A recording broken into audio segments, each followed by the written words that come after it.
You will see people getting rich and think they're in the right place at the right time. Well, that's rubbish. All of us are in the right place at the right time. How did I become so successful? I said yes when I figured out how. Most people wandering around trying to figure out how before they'll say yes. How will come once you've committed. There's no point being angry, frustrated, or annoyed unless we take the time to learn the skills.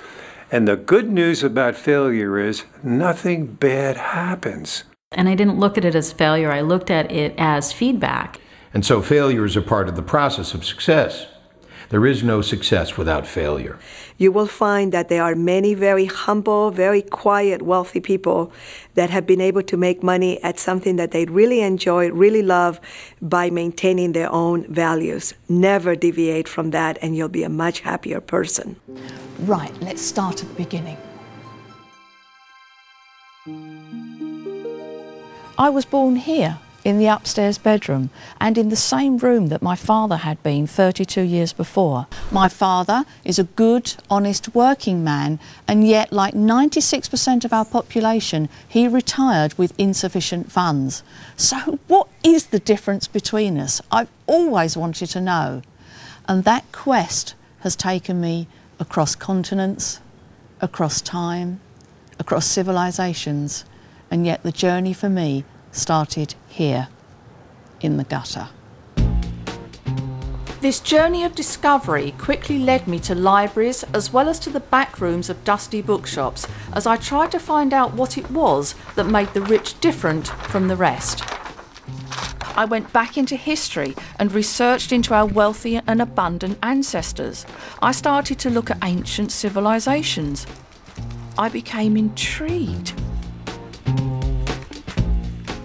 What did the Romans know? The Babylonians? The Greeks?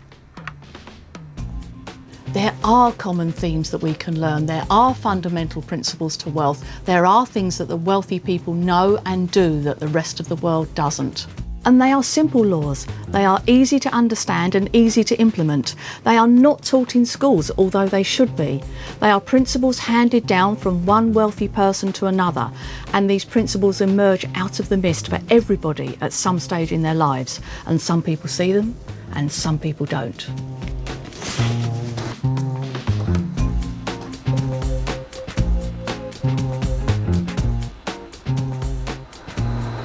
One of my favorite definitions of wealth is what you have left when you've lost all your money. So wealth is different from money, where money is temporary and it's just a piece of paper with ink printed on it. Your wealth is your network, your resources, your track record, your passions, your talents, your skill sets. If you are going to be successful, you have got to follow what's in your heart. You've got to stop listening to the noise around you and go inside.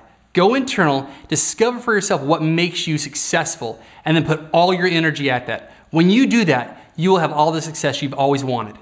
Focus on what you want, not on what you don't want, because you will attract what you focus on. Most people spend all their waking hours and most of their sleeping hours focusing on what they don't want, focusing on their fears, focusing on their problems. And what happens? Their whole life is about fear and problems. Is that the way you want your life? So if you want to create a lot of money in your life, put your focus on becoming wealthy, creating a network, creating resources, getting your talents out there in the world, building a track record, and the money will follow.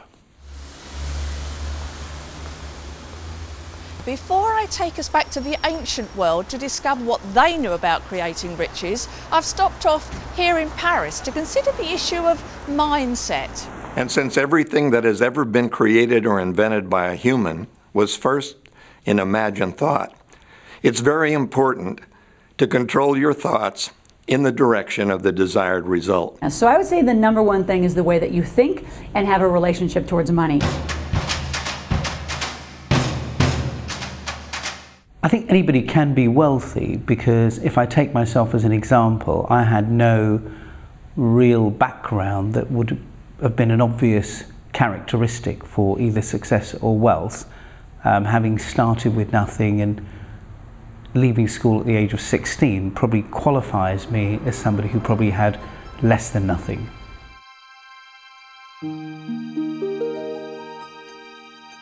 And if we look at our modern world, and any list of the richest people in it, we find that the majority, and it's about 3/4 of them, are actually self-made. So they did it from the bottom or the gutter up. So we have evidence that wealth is a possibility for all.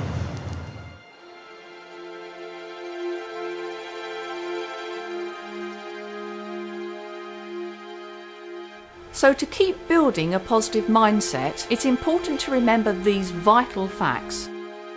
We all have a right to wealth. We all have equal access to the opportunities of wealth. And for most of us, thank goodness, we are at liberty to grasp them. We have a relationship with money. As much as we have a relationship with ourselves, with other people, with life, and the relationship with money reflects our relationship with ourselves. So why do some people become rich and not others when they come from the same backgrounds and the same opportunities? This is one of those questions that have been posed since the earliest of time.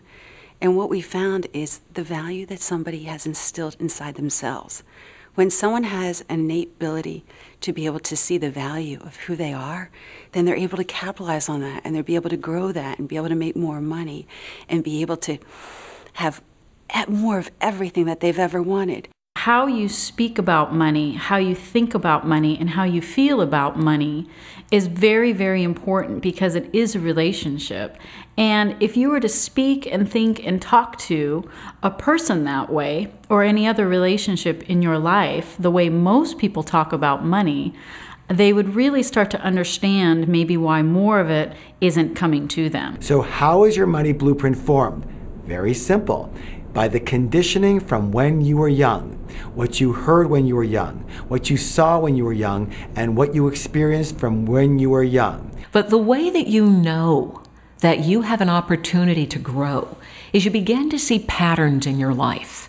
As much as we want to deny the patterns, every time you turn around, you're in the same kind of relationship, or you're making the same kinds of moves with your money. You're always in debt, or you're always looking for the next paycheck, living paycheck to paycheck.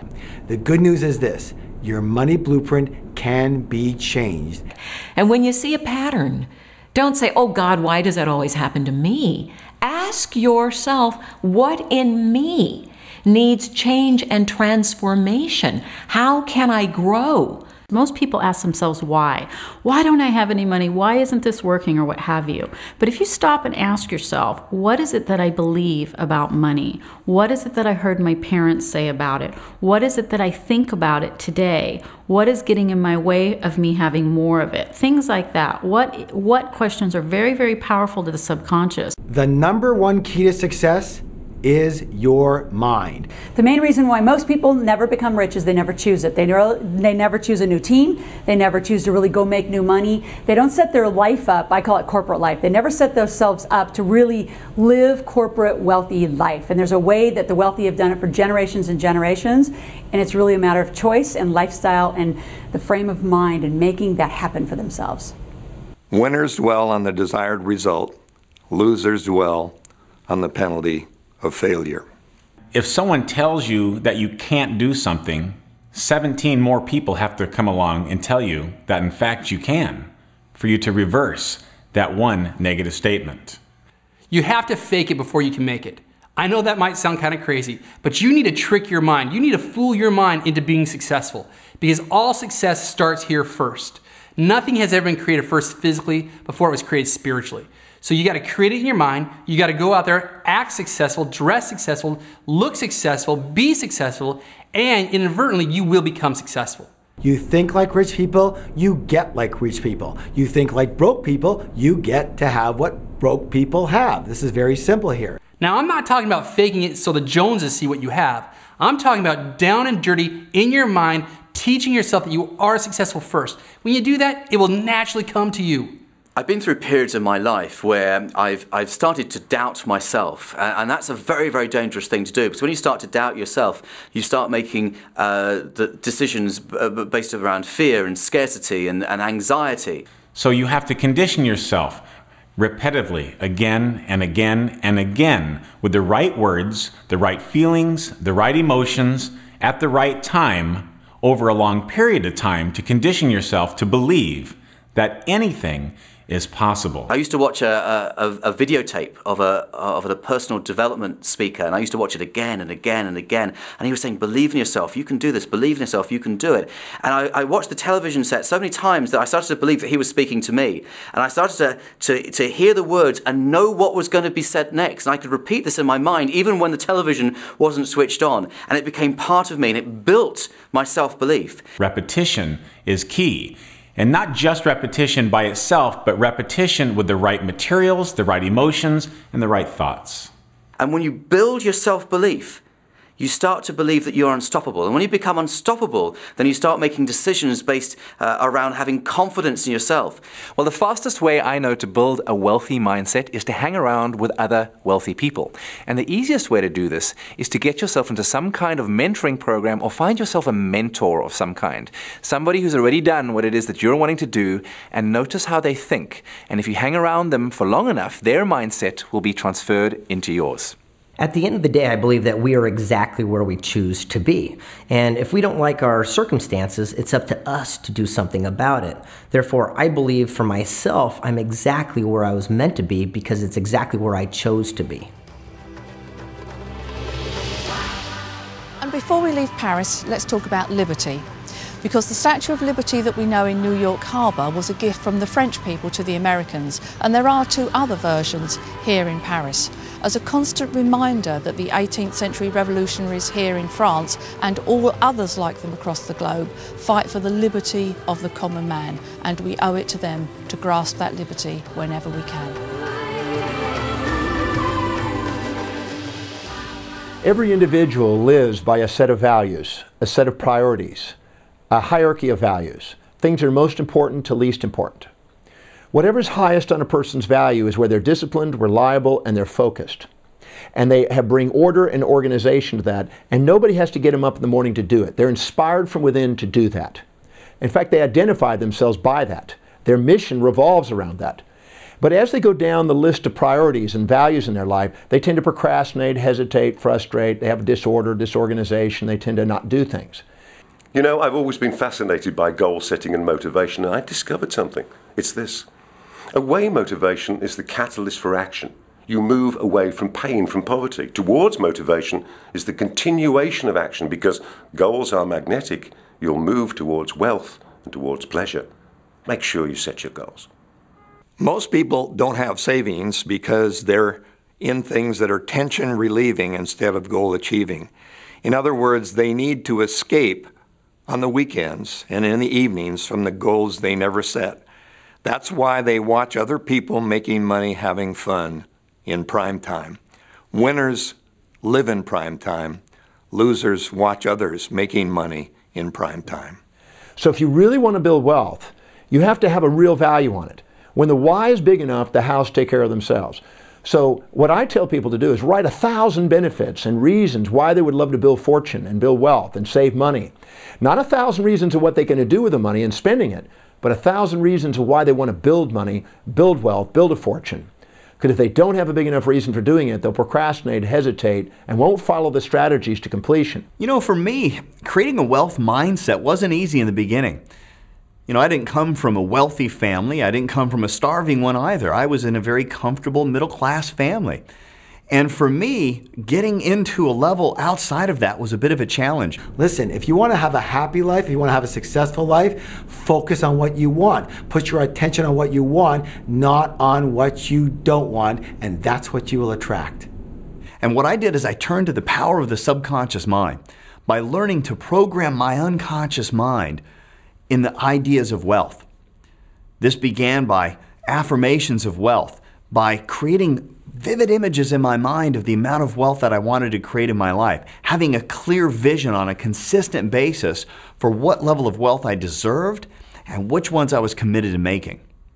If you want to stay focused on building wealth, you have to have truly an appreciation of yourself, an appreciation of wealth building, and it has to be in your top 5 values from my research. And once you do, you will see opportunities, you'll act upon opportunities, and you'll develop the wealth that you desire. And when you've got the confidence, when you have the self-belief, then you truly become absolutely unstoppable. All great achievers set goals, and here's the reason why. Goals are magnetic. And once you've set that goal down, you've written it out, you've signed it, and you start to get the feelings of achieving it, it pulls you closer. Make certain you set your goals down in writing so you can audit them on a regular basis and keep yourself on track towards their attainment.